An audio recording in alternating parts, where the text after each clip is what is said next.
तो चौथे चरण के लिए वोटिंग लगातार जारी है। आकाश यादव हमारे संवाददाता लखनऊ से हमारे साथ लाइव जुड़ गए हैं। आकाश, लखनऊ में किस तरह से वोटिंग चल रही है अभी तक?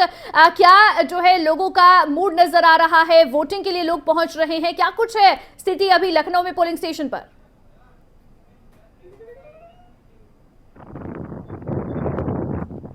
अवंतिका, बिल्कुल साफ तौर से जिस प्रकार से देखा जाए लखनऊ में अभी तक वोट परसेंट की बात की जाए करीबन 9% वोट बैंक हो चुका है। 9% वोट बैंक हो चुका है लगातार। बीकेटी की सीट जो सबसे बड़ी सबसे ज्यादा वोट बैंक वहाँ हुआ 10% वोट वहाँ पे हो चुका 9 बजे तक। 11 बजने वाले हैं, आंकड़े थोड़ी देर में और भी आ जाएंगे। लेकिन जिस प्रकार से लोगों में उत्साह दिख रहा है, चाहे युवाओं में हो चाहे बुजुर्गों में हो, जो उत्साह बहुत बढ़ के सामने आ रहा है और वोट बैंक लगातार जो है तब्दीली हो रही है।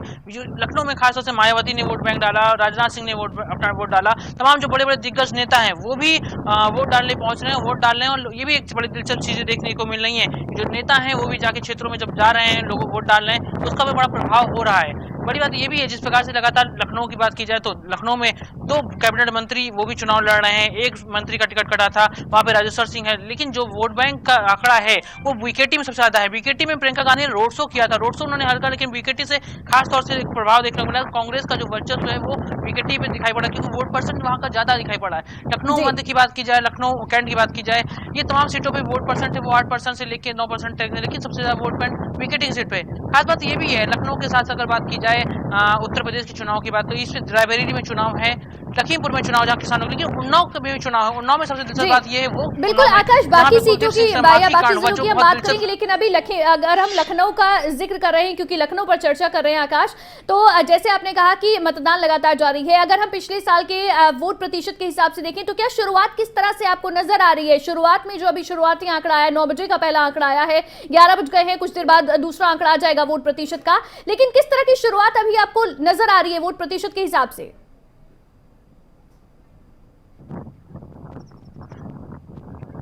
देखिए, वोट परसेंट के हिसाब से देखा जाए तो लखनऊ की खास तौर से जो वोट परसेंट है वो लगातार इस प्रकार बढ़ रही है। पिछले चुनाव की बात की जाए तो पिछली बार भी उत्साह दिखने को मिल रहे थे, एक लहर थी बीजेपी की, लेकिन इस बार जो साइलेंट वोटर काफी दिखाई मिल रहा है, चाहे वो लखनऊ के किसी भी क्षेत्र का हो, वो वोटर काफी साइलेंट है। क्योंकि जो वोट परसेंट की बात की जाए वो करीबन 9 थी, अब आने वाले अवसर मुझे लगता है उम्मीद है कि 21-22% वोट बैंक 11 बजे तक हो गया होगा। जो एक आंकड़ा होता है वो अभी तक चुनाव में देखा गया है तो वो 51%, 67%, 60% ऐसे ही रहा है। लेकिन इस बार दिलचस्प होगा कि 1 बजे 2 बजे के आसपास संभावना हो जाएगी कितना वोट परसेंट लखनऊ का वोट में तब्दील हो रहा है, ये दिलचस्प होगा। लेकिन फिलहाल अभी जो देखा जाए वो 9 बजे तक की काफी तब्दीली में देखा गया है। वोट परसेंट जिस तरह बढ़ रहा है, 11 बजे की जो रिपोर्ट आएगी उसके बाद ही कह जाना उचित होगा कि कितना वोट परसेंट जमीनी स्तर पे उतर रहा है। फिलहाल ये साफ तौर से देखा जाए लखनऊ के अंदर तो युवाओं में जोश है, बुजुर्गों में जोश है, जो कार्यकर्ता है वो लगातार लोगों से बिल्कुल जोश बना हुआ है मतदाताओं में। और आकाश, आप हमारे साथ बने रहिए। इसी बीच हमारे साथ संजय साहू, हमारे संवाददाता साहू से भी हमारे साथ लाइव जुड़ गए हैं।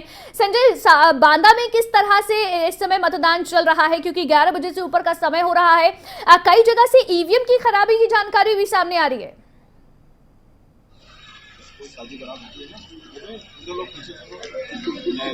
बिल्कुल अवंतिका, देखिए एक बात तो साफ है कि जिस तरीके से उत्तर प्रदेश में चुनाव हो रहा है उसमें किसानों का मुद्दा हो या फिर युवा बेरोजगारी का मुद्दा हो, साफ तौर पर सामने आ रहा है। लेकिन अभी देखिए मैं मौजूदा समय में बांदा के पंडित JN महाविद्यालय में खड़ा हुआ हूँ, जहाँ पर साफ तौर पर तस्वीरें ये हैं जहाँ से लोग वोटिंग कर रहे हैं और वहाँ से साफ तौर पर निकलकर सामने आ रहे हैं। लेकिन युवाओं और महिलाओं में जिस तरीके से जोश देखा जा रहा है इस चुनाव को लेकर, वो साफ तौर पर दिखाता है कि युवाओं की भूमिका इस चुनाव में अहम रहने वाली है अवंतिका। लेकिन हमारे साथ कुछ लोग हैं जो वोट करके आ चुके हैं, क्या मुद्दे रहेंगे उनका, कैसा विधायक चुनेंगे वो, हमारे साथ बातचीत करने के कुछ लोग हैं। सर क्या बताइए क्या? मेरा नाम राम बाबू श्रीवास्तव है, मैं बांदा के पंडित JN कॉलेज में वोट डालने आया था। यहाँ एक कमी मैंने जो देखी, निर्वाचन आयोग द्वारा जो सेल्फी पॉइंट लगाए गए हैं, ये इस दिन को हम त्यौहार के रूप में मनाते हैं और वो प्रमुख रूप से जो नए बच्चे हैं जो पहली बार वोट दे रहे हैं उनमें एक क्रेज आता है कि भाई हम जब वोट डालने गए तो एक फिटनेस चाहिए उसको एंजॉय करने के लिए। तो ये सेल्फी पॉइंट जो अंदर रखा हुआ है, इनका कहना है कि भाई मोबाइल के अंदर नहीं लाने दे रहे हैं, इसलिए सेल्फी पॉइंट हमने बंद कर दिया है। हमारा ये निवेदन है कि सेल्फी पॉइंट को उठा करके गेट के बाहर रखवा दिया जाए, जहाँ पुलिस फोर्स बैठी हुई है, ताकि व्यक्ति एंजॉय कर सके, सेल्फी ले सके और अपने पोस्ट में डाल सके। क्या मुद्दे रहेंगे इस बार के चुनाव में, क्या रहने वाले हैं मुद्दे? जैसा कि हमने देखा पिछले चुनाव में जो भी सरकार चली बढ़िया चली और सुरक्षा का मुद्दा रहा, इसमें विकास का रहा, हम चाहते हैं ये गति बरकरार रहे। ठीक है। और निवेदन ये है कि वोट 100% करें जो भी आए। कभी नाराज हो जाते हैं कि हमारी पर्ची नहीं है, उसको थोड़ा वेट करें। पूरा हमारे पास 7-8 घंटा है, किसी भी तरह से पर्ची निकला करके वोट जरूर डालें। अवंतिका, हमारे साथ नवयुवक भी हैं जो अभी वोटिंग करके आ चुके हैं। लगभग तकरीबन उम्र उनकी 20 से 22 साल की होगी। उनसे भी जान लेंगे कि क्या मुद्दे रहेंगे। महिला सुरक्षा के जो वादे हैं सरकार कर रही है, क्या उस पर खरा उतर रही है, या फिर युवा बेरोजगारी का जो एक मुद्दा है वो कितना अहम रहने वाला है। क्या नाम है बेटा आपका? मणिका खत्री। क्या नाम है? मणिका खत्री। तो किस तरीके का विधायक आप चुनना चाहेंगे, क्योंकि आप ये युवा हैं, तो किस तरीके से आप देख रहे हैं इसको चुनाव? काम सही कर रहे हैं और जॉब वगैरह हम लोग। अच्छा, एक समस्या आ रही कि आप लोग पहली बार वोट कर रहे हो। अंदर जो सेल्फी पॉइंट बनाया गया है वो क्या आप लोग उस पर सेल्फी ले पा रहे हो क्या? वजह क्या है? मोबाइल बाहर है। मोबाइल बाहर है।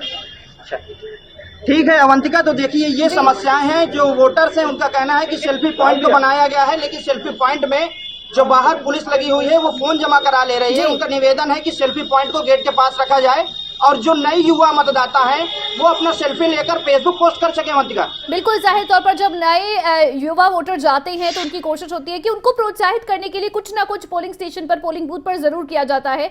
लेकिन ये एक समस्या जरूर यहाँ पर सामने आ रही है। लखनऊ से हमारे संवाददाता आकाश हमारे साथ बने हुए हैं। आकाश, लखनऊ में क्या शांतिपूर्ण तरीके से वोटिंग चल रही है या किसी तरह की कोई समस्या लखनऊ में अभी तक सामने आई हो?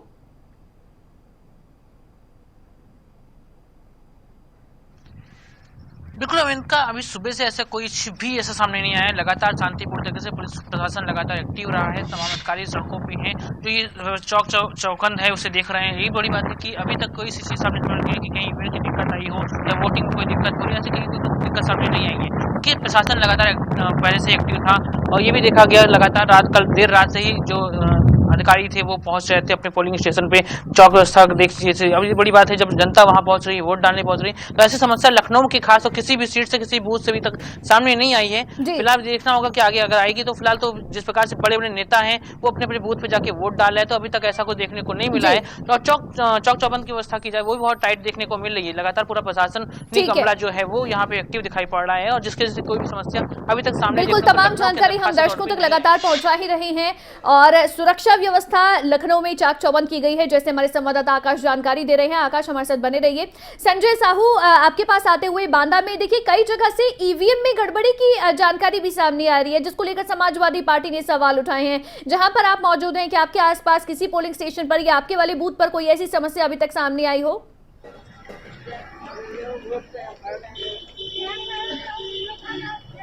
बिल्कुल अवंतिका, देखिए इस समय जो बांदा की सदर सीट है 235 कही जा रही है, वहां पर पंडित जी एक महाविद्यालय है जहां पर मैं खड़ा हूं इस समय।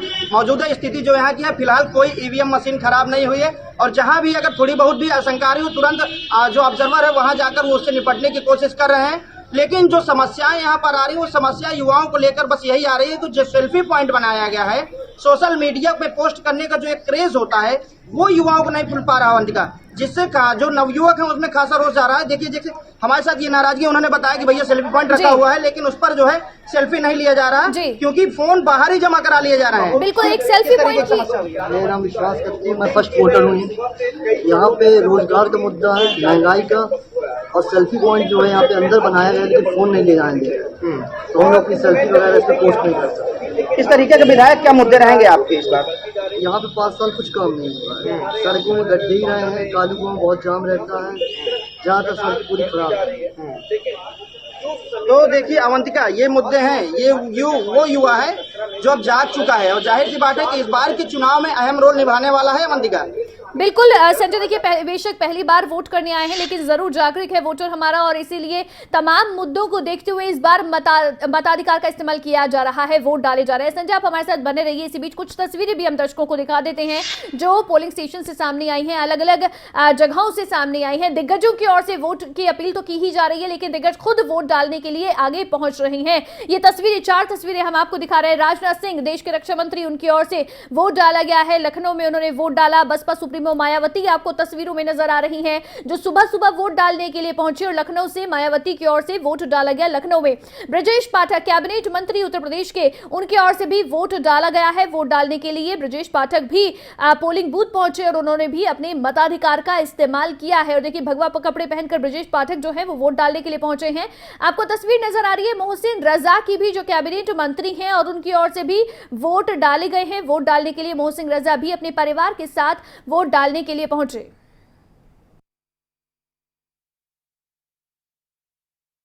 परिवार मतदान किया है और जिस ढंग से भारतीय जनता पार्टी के समर्थन में उत्साह दिख रहा है, मैं कह सकता हूं प्रचंड बहुमत के साथ बीजेपी की सरकार बनेगी और पिछली बार से भी अधिक सीटें हम लोग। मायावती जी कहती है कि ध्रुवीकरण हो रहा है ब्राह्मण वोटों का। सभी लोग जो है अपना दावा करते हैं और ये लोकतंत्र में इस प्रकार की बातें लोग करते रहते हैं, लेकिन जनता का आशीर्वाद बीजेपी को मिल रहा है। मैंने जो अंदर दृश्य देखा है उसमें बटन कह रही है कि कमल आ रहा है। ये केवल आज चूंकि 23 फरवरी है और हमारे जनपद में चारों विधानसभाओं में वोटिंग हो रही है, तो हम बच्चों को कुछ जगह ले जाकर 4-6 घरों में बड़ों को ये संदेश देना चाहते हैं कि बच्चे जो है जब 7 बजे निकल करके आपको 75% से अधिक वोटिंग के लिए प्रेरित करने के निकले हैं, तो आप तो बड़े हैं, बुजुर्ग हैं, आपको निकल करके आज जो है 75% से अधिक वोटिंग के लिए आप स्वयं निकलें, अपने घर वालों को निकालें, अपने आस पड़ोस को निकाल करके वोटिंग कराएं, जिससे हमारा लोकतंत्र मजबूत होगा और जब लोकतंत्र मजबूत होगा तो हमारा देश भी मजबूत होगा। अगर लोकतंत्र को बनाए रखना है तो सबसे ज्यादा इम्पोर्टेंट काम है कि हर व्यक्ति आकर के अपना मत डालने का काम करे, वोट डालने का काम करे, क्योंकि आपको ये पावर दी गई है कॉन्स्टिट्यूशन अंदर कि अपनी आप खुद की सरकार चुन सकते हैं और उसी का मताधिकार हमारे पूरे परिवार ने आकर के अभी यहाँ पर किया है। सर क्या कहेंगे 10 मार्च को जो नतीजे आ रहे हैं? 10 मार्च को देखिए जो 3 जगह वोट पड़ चुके हैं, 3 फेज में पड़ चुके हैं, वहां पर एक तरफा वोट जो है बहुजन समाज पार्टी के पक्ष में पड़ा है। 350 के आसपास सीटें हम लोगों को मिलने वाली हैं और ये उत्साह लगातार, मैं नोएडा से लेकर लखनऊ तक मैं जो सड़क पर लोगों का देख रहा हूँ, स्वतः लोग आ रहे हैं। मैं और डेवलपमेंट के जो काम किए हैं, अपनी पहचान, अपनी संस्कृति, अपनी परंपरा को बचाने के लिए, बढ़ाने के लिए जो काम किए हैं, इन सब चीज़ों को मुझे लगता है कि जनता ने स्वीकारा है और यही कारण है कि भाजपा को लगातार जनता का विश्वास भी हासिल है। इसी बीच आपको बता दें कि संजय साहू हमारे संवाददाता हमारे साथ लगातार लाइव जुड़े हुए हैं बांदा से। संजय गुप्ता हमारे संवाददाता लखीमपुर खीरी से हमारे साथ जुड़ गए हैं, तो वहीं न्यूज रूम से मेरी सहयोगी ज्योति मेरे साथ जुड़ गई है। ज्योति, सबसे पहले आप बताएं क्या कहता है अब तक का जो वोट प्रतिशत सामने आ रहा है, किस तरह से देख रहे हैं आप उसे? बिल्कुल 9 बजे तक का वोट प्रतिशत बताया गया है और लगभग सभी जिलों का जो वोट परसेंटेज है अवंतिका वो 9 से 10 के आसपास की है। और ये अभी कह सकते हैं कि सुबह सुबह जल्दी बहुत लोग नहीं निकलते हैं, अभी जो सिलसिला है वो तेज होगा। लेकिन पूरे ही क्षेत्र की बात करें और पिछली बार की अगर बात करें, इस बार के समीकरणों की बात करें अवंतिका, तो पिछली बार बीजेपी बहुत मजबूत थी। चौथे चरण में बीजेपी को मजबूत माना जा रहा है, लेकिन पिछली बार का जो गढ़ था उसे बचाए रखना उतना आसान नहीं होगा बीजेपी के लिए, क्योंकि लखीमपुर में इस बार किसानों में गुस्सा देखा गया। 4 किसानों की जिस तरह से जान गई, उसके बाद केंद्रीय गृह राज्य मंत्री के बेटे और मुख्य आरोपी को जमानत मिलना, इसको लेकर भी गुस्सा है। उन्नाव सीट पर भी चूंकि इलेक्शन के दुष्कर्म कांड को नहीं भूले होंगे लोग, ये बातें विपक्ष की ओर से कही जा रही हैं और प्रियंका गांधी की ओर से, कांग्रेस पार्टी की ओर से रेप पीड़िता की मां को ही टिकट दिया गया है। तो कई मुद्दे ऐसे हैं जिनको देखकर लगता है कि डगर आसान नहीं है। दूसरा, गृह मंत्री की ओर से जो बयान दिया गया है, अमित शाह की ओर से ये कहा जाना कि बीएसपी को आप कम नहीं आंक सकते हैं, मुसलमानों का वोट बीएसपी को जाएगा, ये कहीं ना कहीं मुस्लिम वोट का कहीं की बंटवारा या बिखराव किए जाने का प्रयास किया गया है, क्योंकि 16% से ज्यादा मुस्लिम वोटर्स यहां पर हैं। कई सीटें वो हैं जहां दलित समुदाय, अनुसूचित जाति बहुत वर्चस्व रखती है। तो कहीं ना कहीं बीएसपी मजबूत बताकर अमित शाह की ओर से प्रयास ये किया गया है कि समाजवादी पार्टी का जो वोट है, विरोधियों का जो वोट है, उसका बिखराव हो सके। इससे कहीं ना कहीं संदेश ये भी गया है अवंतिका कि आने वाले दिनों में अगर बहुमत से बीजेपी नहीं आती है तो सॉफ्ट कॉर्नर लेकर चल रहे हैं बीएसपी के लिए। बिल्कुल, ये तमाम चीजें हैं, ये एक सॉफ्ट कॉर्नर, बिल्कुल जैसे आप जिक्र कर रही हैं ज्योति, ये जरूर नजर आता है जब इस तरह का बयान गृह मंत्री की ओर से दिया जाता है। लेकिन वहीं जो इन मुद्दों का आपने जिक्र किया है और जिन जिलों की हम बात कर रहे हैं, क्योंकि लखीमपुर खीरी में इस बार मतदान हो रहा है, उन्नाव में मतदान हो रहा है, जो बहुत महत्वपूर्ण हो जाते हैं क्योंकि यहाँ के मुद्दों को लेकर सरकार को घेरने का प्रयास विपक्ष की ओर से लगातार किया जा रहा है। लखीमपुर से हमारे संवाददाता संजय गुप्ता हमारे साथ जुड़े हुए हैं। संजय, लखीमपुर में क्या लखीमपुर खीरी कांड का असर दिख रहा है? आज मतदान हो रहा है, किस तरह से मतदान लखीमपुर खीरी में अब तक नजर आ रहा है?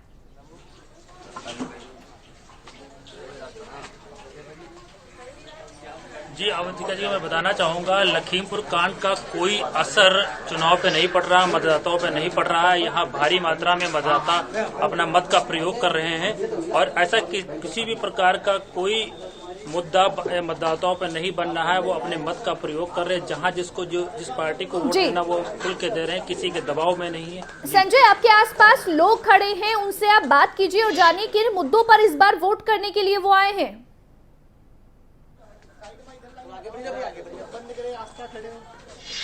जी बिल्कुल,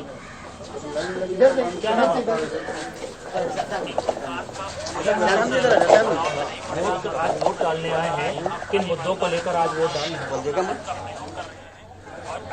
मुद्दा हमें वोट देना है, जहाँ वहाँ वोट। क्या मुद्दे हैं आपके क्षेत्र के, हमारे मुद्दों को लेकर? हमारे क्षेत्र के बहुत अच्छे, सब अच्छे आदमी हैं और अच्छे आदमी हमारे समाज में। हमारे साथ कुछ लोग और मौजूद हैं, उनसे जानने की कोशिश करेंगे किन मुद्दों पर आज वो मतदान करने आए। बस क्या नाम आपका? श्रीवास्तव जी, किन मुद्दों को लेकर आज मतदान केंद्र पर आए वोट डालने के लिए? क्या विशेष मुद्दे हैं? इसमें हम भारतीय राष्ट्रीय मुद्दों पर चुनाव लड़ रहे हैं, राष्ट्रीय मुद्दों पर वोट करेंगे और विकास के मुद्दों पे ही वोट करना चाहिए। जी, केंद्रीय गृह राज्य मंत्री के बेटे का जो मुद्दा रहा है, उसको लेकर कोई किसी प्रकार का उस पे कोई टीका? बिल्कुल, देखिए कई मुद्दे हैं, जाहिर तौर पर लखीमपुर खीरी की जनता के मुद्दे हैं और जिनको लेकर आज जनता वोट डालने के लिए पहुंची है। संजय साहू हमारे संवाददाता बांदा से हमारे साथ जुड़े हुए हैं। संजय, बांदा में क्योंकि शुरुआत में जिस तरह से आपने तस्वीरें भी दिखाई, शुरुआत थोड़ी धीमी हुई थी, लेकिन अब चूंकि 11:15 के आसपास का समय हो गया है, तो क्या जनता वोट डालने के लिए बाहर आए हैं, लोग मतदाता पहुंच रहे हैं? क्या इस समय की सिचुएशन बता रही है आपको? टाइम लगा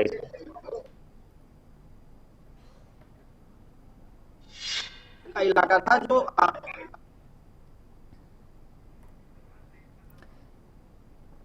तो लगातार मतदाता अपने घरों से बाहर निकल रहे हैं, वोट डाल रहे हैं और लगातार ये अपील की भी जा रही है कि आप जरूर अपने मत का इस्तेमाल करें, अपने मताधिकार का इस्तेमाल करें, क्योंकि आज अधिकार जनता के हाथ में है।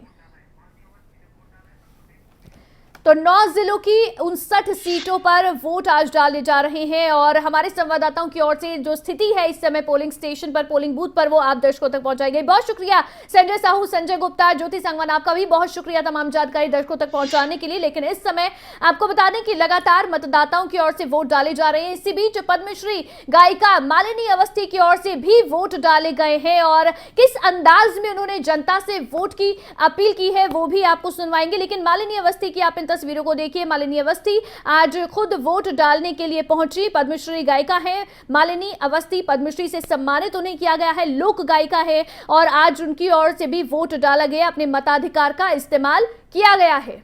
तो किस अंदाज में मालिनी अवस्थी की ओर से वोट की अपील जनता से की गई है, एक बार वो भी आप सुनिए।